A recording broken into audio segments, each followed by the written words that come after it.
You're listening to Me Search. I'm Crystal. And my name is Dustin. We're two friends taking space And making space for other Filipinos to share their stories and insights. Join us as we talk to folks in the community to discover how they became trailblazers, business leaders, and bosses.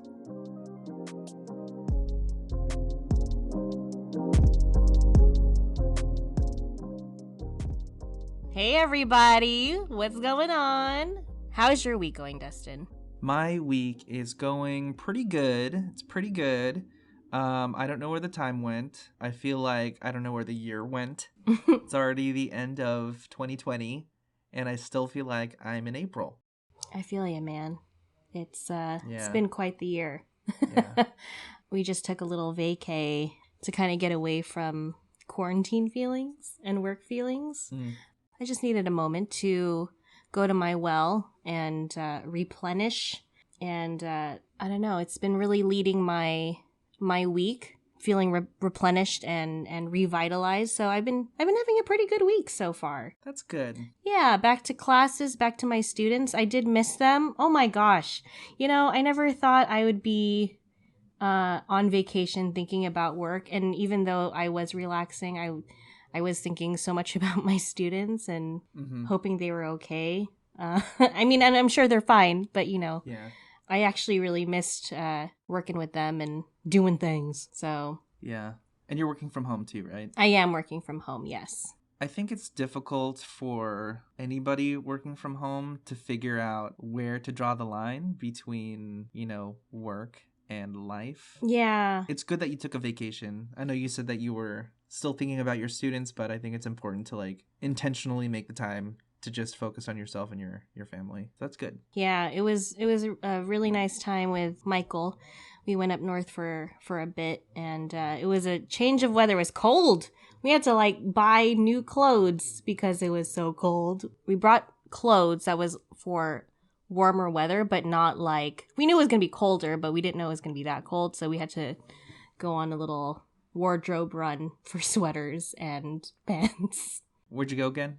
Oh, we went to Monterey and Big Sur, and I walked away with new joggers and a sweater.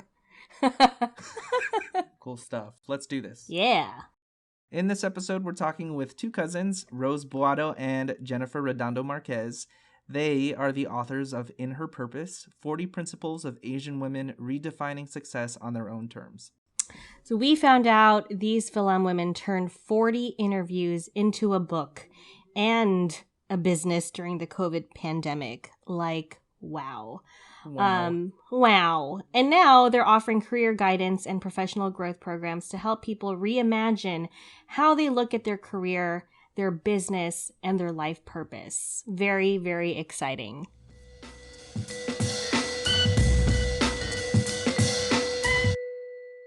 Welcome, Rose Buado and Jennifer Redondo-Marquez. Thank you so much for joining us. Woo woo! Hi! Hey! So happy to be here. Happy you both are here. Thank you so much for joining us on our podcast. So let's get into it. What is In Her Purpose? So In Her Purpose was actually born out of the curiosity and yearning to find successful women, other Asian Americans who look like us. Overall, Asian American women being portrayed into this book that we actually developed, or that we actually have been working on for the past year and a half. So In Her Purpose started out just like that, as a book to inspire others to live in their purpose. But I believe it's become more than just that. It's our foundation, but we're actually lifting the content off of the pages for real life applications. It's ideal. It's not just an idea. Can you give us a little bit of an example of real world applications that you've been able to? Yeah. So there's, so a lot of the women that we work with who are actually part of our book, who are featured in our book, had to go through different challenges and different struggles and wins just to get to where they're at right now. So a lot of them were they either decided to go to school or they decided to follow what their parents wanted them to do, and then they became who they are now. So with that, the real life applications is learning what their experiences are and then being able to share it to other people so that they can either have those experiences and or make those experiences better for themselves. What's the story behind the creation of In Her Purpose? Jennifer, do you have any interesting stories? Yeah, so Inner Purpose actually stemmed from my own need and search for a mentor. I have been in the corporate world for over 15 years now, and I spent over a decade of that in tech. And so oftentimes I found myself to be the only woman or often the only person of color in the room. And as I started to mature in my career and move up, I really was searching for someone that looked like me and someone that I could relate to. And I really had a hard time finding that. So at the time, I reached out to Rose, who happens to be my cousin. And the reason I decided to reach out to her is because both her and I are one of the few in our family that are in corporate world. Most of our family pretty much lives in the medical and military fields. And so she's just somebody that I could relate to. We're close in age, and I felt that I could really relate to her, especially because at the time she was working as a vice president at an advertising agency. And so, she was already like high up in the ranks. And aside from that, she was doing other things on top of that and being a mom. So she really was modeling that you could be a successful business person, a mom, and still do other things outside of work. And she was managing the Philharmonic at the time. And they were starting to go on tour, and she was getting exposed to a ton of women that happened to look like us, and they were making like decisions, and they're super boss ladies. And she would tell me about them, and I'll let her tell her side of the story, but really she was able to put me in touch with Sheila Marcello, who happens to be the founder and former CEO of care.com. And she lives in Boston. And at the time, Rose sent an email to Sheila to introduce me, and she ended up responding and setting up time to meet me for coffee here in San Francisco. And we sat down and mapped out my goals and my skill set. And she just asked me, what do you want to do? What are you good at? And gave me a list of things to do and research that I need to do, and gave me a list of people to meet with. And I thought that was pretty amazing, considering that we had never met before, ever. And she took time out of her really busy schedule to do that for me, just from Rose writing an email. So what a gift. That's how it started for me. I needed a mentor. So with me, it's a little different. I started my first business at the age of 18, but I didn't know that I started my first business at 18. It was more like, okay, I'm just going to do this just so I could make money and, do whatever I wanted with it without having to ask my parents for money. Because I just didn't want to do that. I wanted to spend money the way I wanted to spend money. So I started a business teaching dance. From dance, it turned into doing events, and from events it turned out to doing concerts, and then from concerts it ended up becoming like this huge thing with music. So I was like, okay, I can do this, but this is all during college. Okay, so I'm still in college and I'm trying to go into the corporate world, because that's what you do. You go to college, you then get a job, and you live off your 401k, right? You climb the ladders, live off your 401k. But along the way, I ended up getting really stuck. I started being really bored. I started feeling so like unchallenged, and there was like no purpose to whatever it is that I was doing. I felt like there had to be more than just this. And what I found was that I actually love helping other people, and I love helping them reach a certain goal that they need to attain. It started off with my brother, actually, who's actually a musician. His name is VJ, and he auditioned for The Voice a few times, and which is a show on NBC. And he wasn't able, like, his talent got him to be able, or his talent got him to the interview stages where you're able to talk to the producers, and then they decide to put you onto the show, right? But he couldn't pass that because he didn't really have a story to tell. So the third time I was like, okay, so let's just do this. Let's put interview questions together, and let's just come up with something amazing or some type of story for you. And he was like, okay. So he was open to it, and then he did it, and then he was able to get on The Voice.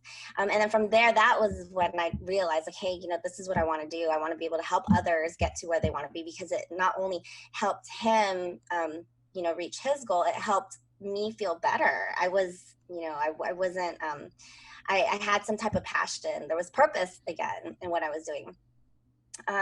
So along the way, I started managing him and then his group, the Philharmonic, and we would travel everywhere. We would travel on everywhere in the United States, everywhere in Asia, and it was so much fun. But because I was doing that, I was meeting all of these great, inspiring, successful women that were not in traditional fields like medical fields or engineering or accounting, which is all great fields to be in, and beautiful fields to be in, because we need them. But there were but what I was taught was that you have to be able to do just one of those things, because that's stable, and that's what gets you to where you want to be, right? I didn't see that there was other things out there. I didn't see that you could be like a music director, you could be like a marketing person and like help Nike, become this big brand and stuff like that. I didn't know about that stuff. But I started learning about these women, and then that's what kind of lit the fire. Was I wanted to know more about them, and then I could find nothing on them. There was nothing on them. I Googled them. I checked on their websites. I checked on everything. The only place I could find them was either like on a LinkedIn or something for what they do with their job, right, or as their role. So I was like, okay, there has to be a change. But then I went on Amazon, and at the time I was like reading lots of books. I love reading books, and I was like, there has to be a book on Asian American women or Asian successful women. And there wasn't. What I found was How to Marry an Asian Woman. Yeah. So I was like, problematic. And I was like, and that was a problem right there, right? And to make that whole long story short, Jen was going through her looking for a mentor. I was connecting them, and then I was like, Jen, look at what I found. And then I showed her. I told her about it. And I told her, we need to write a book. And I was like, okay, but maybe like next year. We'll do it like next year, in a couple years, because I have, both have a lot of things going on. And she's like, no, we have to do it now. So Jen was the one that was able to, get the ball rolling. And then so she started contacting all these people. And then that's how this business was formed. And the book is now out. So I'm really excited about that. That's amazing. Amazing. Can I just say, your family is doing it. I don't know what's in the blood, but y'all have talented and smart people who are really making it. No, you know what? Changing the game. You know what I really believe? I think it just because we're supporting each other, we're supporting others, we're helping others, and I think that's like the key. Yeah. My heart is exploding. Crazy about all of this is we really just our goal was to write a book, but as we started to go deep into this process, we ended up having to start a company. Wow. Yeah, the project was a book to start, and then the book turned out to be a company, because to write a book you have to publish it. And we started our own publishing. At first it was like, okay, let's start our own publishing company. And then it turned out to be, let's just start a company, whether if it's we want to do media or coaching or consulting. So we ended up building a business, and we've been consulting and coaching other people to help and support them do what they want to do and become their best selves. So it's been crazy. During COVID. Wow. Wow. Yeah. That is really remarkable. Yeah.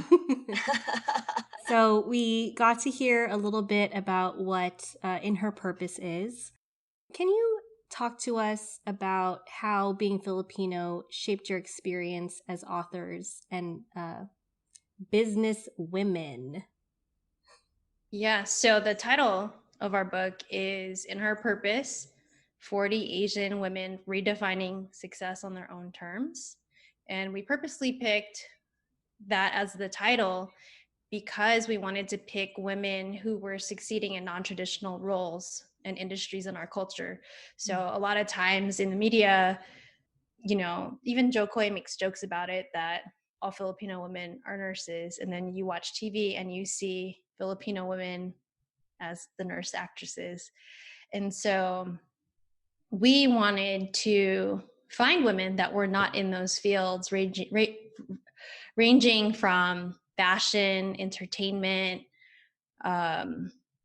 tech, just non-traditional types of fields. And so, though we do have one nurse in the book, just not someone who's a traditional nurse. One of the ladies in the book, her name is Cece.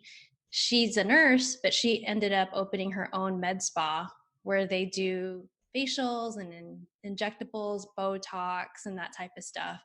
And they ended up doing really well, and she sold her business, and so now she's an investor. And then from there, she's been able to venture out and do other entrepreneurial projects. So it's been pretty amazing to see her evolve and use her skills like from bedside and move into something totally different.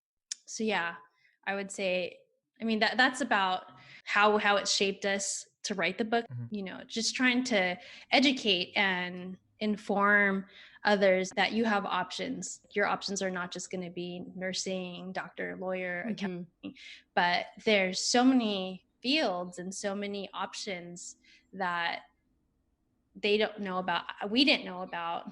And so Yeah. for us that was really one of the things that we wanted to do, is to educate and let people know that you have options. Your parents will still love you no matter what you decide to do. I think that's a legitimate fear that a lot of people have, is Mhm. that they'll go into another career and their parents will disown them. Yeah. It's quite scary. Yeah. So it's good that you're sharing all of these stories to demonstrate to the folks at home, hey, there's other ways to exist in the world. Yeah. For me, growing up, my parents, they were very involved with me and my brothers. They taught us that Filipinos are hardworking, we're respectful, to our elders. We have, so we're respectful, we're hospitable, we're very, we're very bonded as a family, right? So they taught me that, and that is like characteristics of what a Filipino is. We're able to serve others in a good way, not in a like a bad way or anything, but we're able to help others and serve others. And because of me being taught that as a young kid, I'm able to bring that experience and then put it to what I'm doing now with helping others and serving others with what my experiences are, to be able to help them.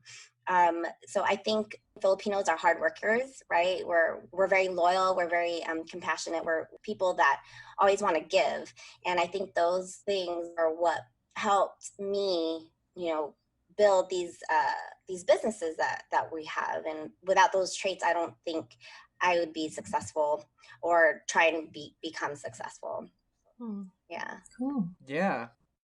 We're going to take a little break, but sit tight. We're going to be back with Jennifer and Rose. Hey, Dustin. Hey, Crystal. How you doing? I am doing fantastic. And can you tell me why you're so fantastic right now? Well, it's because I've been listening to this really cool podcast. It's called Me Search. Me Search? Tell me more. Well, not much to tell you since you've been there, but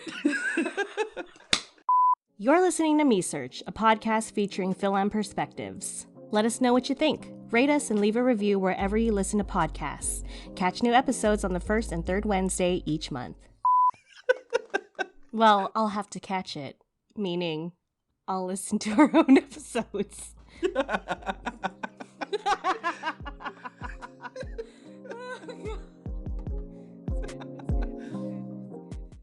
Okay, folks, we're back. Woo-hoo.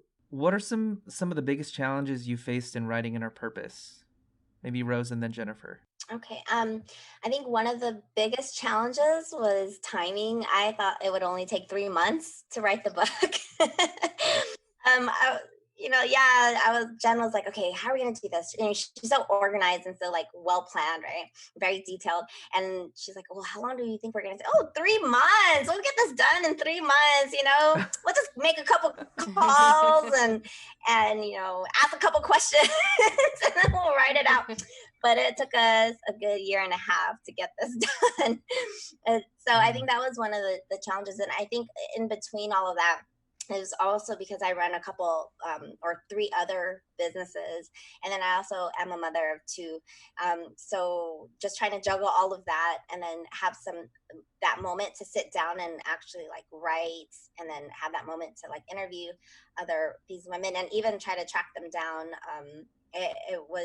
That had to be the most challenging part, but it was only temporary and we got through it. So I'm really excited. I think you're totally downplaying this because, mind you, we're on lockdown. Oh, right. Rose runs a cafe, and so she was constantly, the rules kept changing. Oh, yes. Oh my gosh, you're reminding me about this. Oh my gosh. So our cafe is, it's originally a come in, have some coffee, sit down, relax, do some homework, right?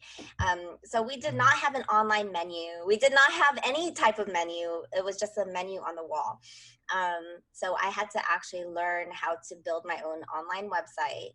At the same time, I had to be able to figure out how to do deliveries through Postmates and Uber Eats and all of that stuff. And then on top of that, I had to figure out how to get my kids through virtual school.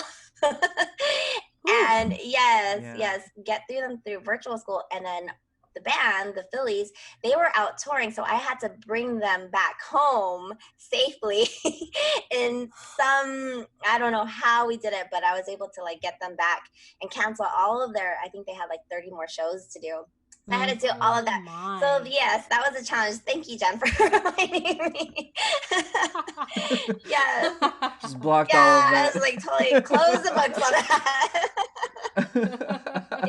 Yeah. So we did all of that and, sat down and put the book together. I even like went out to up north to where Jen's at, and we just like did like all-nighters of just like putting this book together and like right before they shut everything down. Wow. Props to you. That's amazing. Yeah. Oh my gosh, thank you. I didn't think about that, but yeah, that was a lot. Yeah, truly. Wow. And Jennifer, what about you? Any challenges that you personally experienced in writing the book? Yes, this crazy lady over there is like 3 months, right? Well, we have never written a book. Would you know how long it takes? It's like writing a term paper. We got this. You're like, I could write 20 pages in a day, so It's fine. That was challenge number 1 because we've never done it. The second was we had a goal and we thought, okay, let's try to get 20 Filipino women that are not in traditional roles. And then we weren't really confident that we could even find 20. So we basically were like, well, let's just start expanding our research. And then we started to see that there were books on Japanese and Chinese women. And then we realized there's so many different types of Asians. So we wanted to include them, Vietnamese and Southeast Asian, Indian. What else do we have in there? Indonesian, right? So we wanted to Korean, right? And we couldn't find hardly anything. So we decided, okay, let's find 20 Asian women. And that was our goal. And once we started to tell people and put it out there, like, this is our project, people started introducing us to even more people. And then the problem became, we have so many people, right? We finally had to put a cap at 40 because the more women that we interviewed, we would never launch the book, right? Mhm. So that was like the second thing. And then the third was coordinating 38 other people's schedules. They're really busy people. And so we had to interview them and write and edit and go back and forth. I also had to work with artists, all the drawings that you see in the book and on the cover. And so that was really time consuming. All the meanwhile, I was working a full-time corporate job. So finding time, like in between, in the evenings, on the weekends, to do all this was really challenging, especially because I was at a company for a really long time, and interviewing these women really messed me up. They encouraged me to step outside of my comfort zone and try something totally different. And I decided I would go and interview for a really controversial startup. And I ended up going there just because I was always curious. What's it like to be at a startup? And when I say that they really messed me up, is because they gave me the confidence to just take that leap of faith out of my comfort zone. I mean, I was so comfortable. I decided to just, shift my life around and go to this new place. And I quickly learned the grass is not greener on the other side. Like, what did I just do? And it was really challenging for me to get through. I don't want to call it a mistake, because obviously I was meant to go there for a reason, So during the book, I quit, left my comfort zone, went to a crazy startup, and then I quit during the COVID pandemic and got another job. And then you started your own business. And still running our business and launching the book. So it's been pretty crazy, I would say. Wow. Yeah. So, what are some of your proudest moments in the work you do within In Her Purpose? So one of them is that we were able to get #1 bestseller when we launched the book on July 19th. Wow. Yes. Congratulations. Wow. Yeah, we were so scared. We did not know what was going to happen. We're like, all right, we're just going to put this book out and see what happens. And we've never, like Jem said, we never did it before. But we put it out there, and we ended up getting #1 bestseller and #1 new release, or #1 new release, which was amazing. And we're so grateful for that, and that experience. So that's one of them. And then the other one is we're building a community of very, very strong women, Filipino, Asian, all women, and we're helping them towards finding their purpose, which we're very proud of, and I'm very happy and excited for. Congratulations Amazing. on all of that. Yeah. Thank you. Oh my Wow. gosh. Thank you so much. Yeah, #1. Number one. How did that feel to you Yeah. all? How does it feel being a #1 seller, Jennifer? I mean, it was really shocking for us because we really just had a goal to put out a book. We had no idea that we would sell enough to be considered a #1 bestseller and a #1 in new release. And it stayed there for a while. And it really was amazing to just see all the love and support from the community, and not just from Filipino folks, but I'm talking, my coworkers and friends who are not Filipino, not Asian. I had like my Latino folks, my Caucasian peeps, just every color, male, female, buying the book. And the greatest success, I would say, is the light and the hope and the inspiration that we're able to bring to these people, whether it's Asian, not Asian, men, women, young, Mm-hmm. old, and have them send these messages to us about how we've motivated them or encouraged them to try something that they've always wanted to do and Mm-hmm. never really put action towards. They're basically walking the talk now and doing it, and that's just really amazing to see them do that just from reading these stories and seeing other people before them do it. Wow. Yeah. Awesome. Amazing. Amazing. Wow. What opportunities have opened up because of your number one book?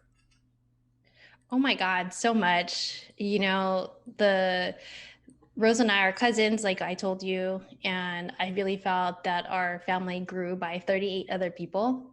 And Aw. it's been super cool to just see them reach out to us about all kinds of projects, not just like them themselves, but like even their spouses.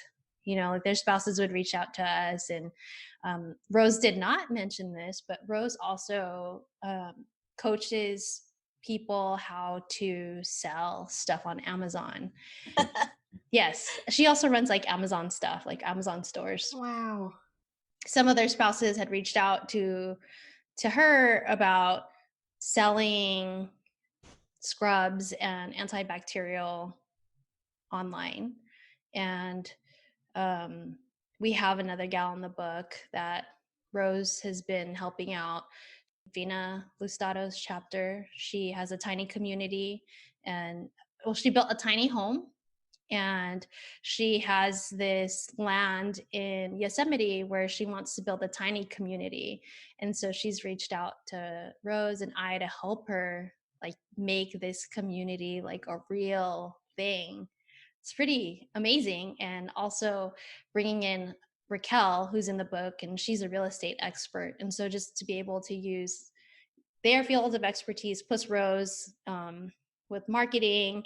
And for me, I'm just like very analytic and operations, and I'm a program manager, so I'm very bossy and trying to put things on schedule, like these are the things we need to do to get stuff done. I don't know what else, Sati Rose. No, I think all of that, and then just the people reaching out to us, and I feel like it's before we actually launched the book and started the book, I was already coaching different people on businesses, but I feel like it's opened up so much more clients wanting to come in and ask me for help. Like, I don't know if the book like brings like credit to you or anything, but it has. It's like open. I guess maybe it's given us it's given the people out there that actually know that that they need something or want something, and they know where to go now because of the book. Like so these girls, they've done it, and now we can go reach out to them, and we are very open. Like, you just email us and we'll respond to everybody. Even through social media and stuff, we'll respond to everybody. And I feel like now people are more open to coming out to tell us what's going on with them, and because they know that we're going to be here to help them. Yeah. It's so amazing to have such a valuable resource and two amazing, strong women that we can call on to live in our purpose and follow our dreams. Yes, because before this, I honestly, I can't think of anyone who we would go to, so I personally can't think of anyone. So yay for being in our community and helping lead the way. How did it feel holding your book for the first time? Yeah, what a good question. We opened our book together because I don't know if you guys know this, but I'm here in LA and she's out in up north, and she came down so that we could do some work, and long and behold, our little package was here, and we opened it and we're like, oh my gosh, this is really happening. We're like, Like all of our blood and sweat is in here. Yeah, it was so amazing. Wow. Yeah, maybe one day we'll put the video out, our reaction. I can just picture it. Yeah. It must have been such a good feeling. Yeah, it really was. And the coolest part for me is in the beginning of the book, there's a dedication, and Rose and I dedicated the book to our moms, and she dedicated it to her daughter. And I was there at the house when Rose gave the book to Olivia. And Olivia opened the book and she read it, and she looked at her mom and she's like, "Oh my gosh, for me, mom?" And just to see like how excited she was to see like her name in there was pretty amazing. And to see her hold it and be proud of her mom and her auntie has been pretty cool. And I also showed my mom, and she was really proud. I thought she was gonna, say something like, "Oh my gosh, why are you telling stories about how I didn't support you and how I wanted to be a nurse like me?" She didn't scold me about not supporting me in the beginning, but she was really proud. And she even asked me, "Can you autograph my book?" Oh my gosh. Oh. And I thought that was funny because, like, "Really, Mom? You're asking me to autograph my book?" She's like, "Yeah." Aww. Yeah, it's been pretty cool. Oh, and then a funny story. So in the picture in front of the book is a woman, right? And we didn't have a name for her, but throughout this whole COVID, we had a whole like live book launch party that we were going to have in LA back in May, right? We were so excited, and we're going to go to different cities to have a tour. And well, that got shut down. And so we named the girl on the cover Rona.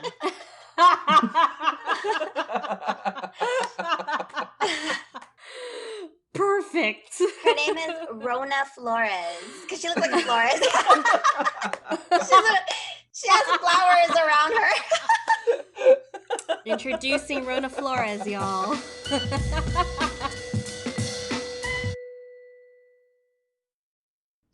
Let's travel back in time to that moment that you all decided, hey, let's write this book in 3 months. Now, knowing all of what you know, what might you all say to your younger selves? Aside from, oh, this is going to be a year and a half. Maybe Rose and then Jennifer. I would probably say, Rose, that it's not going to take you 3 months to write a book. Let's be realistic here. I probably would say not to worry. Don't stress out too much on it. Don't sweat the little things. I would say just be grateful that this is happening.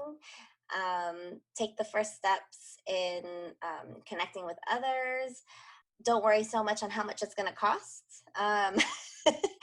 So the project needs to get done. So just do it. Don't worry about the time. Don't worry about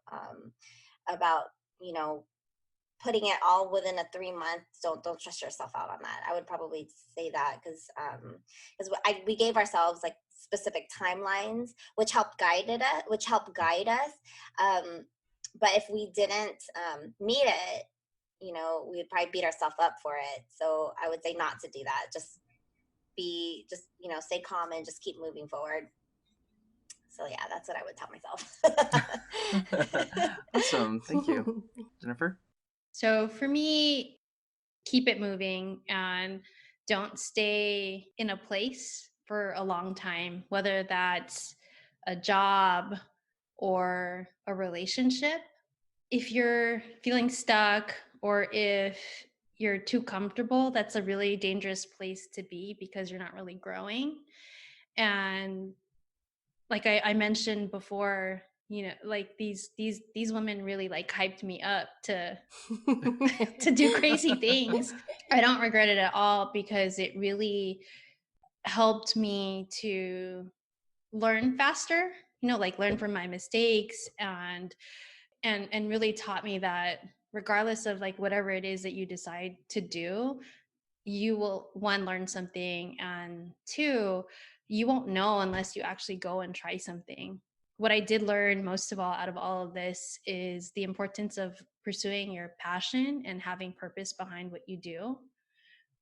I never really thought about that. I always was the type of person to think about like, how much money are you going to pay me? I'll go there, I'll do that, you know? And I learned that I wasn't passionate, and I didn't really find a purpose in what I was doing at that last place.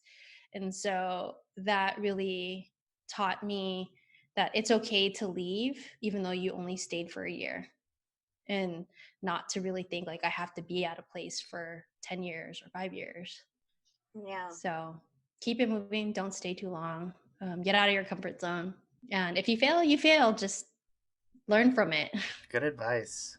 And some of it too, just to add to that, a lot of us are taught to chase the money. Just chase the money. Go where the money is at. Go where you're going to become stable and you're going to make more of it, so that you can live a lifestyle that you want to live. I don't think it's that anymore. It's more about living in purpose and in passion, and being able to get up in the morning and not have to be like, oh, it's Monday, Yes. or oh, I can't wait for Friday. It's about doing what you are meant to do here on earth. And once you do that, once you find that, then the money will follow. So don't chase the money. Follow your heart, follow your passion, do what you're supposed to do, and then the money will come. There's someone out there that needed to hear that, for sure. I needed to hear that. So, where can people buy your book?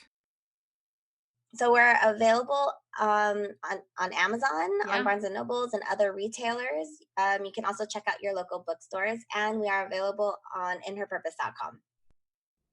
Where can people learn more about your work, and how can people get involved with In Her Purpose? Yes, so you can visit us at our website, inherpurpose.com, and you can follow us on all social media platforms at In Her Purpose on Facebook, Instagram, Twitter, Pinterest, LinkedIn, TikTok, but we're not really active on TikTok.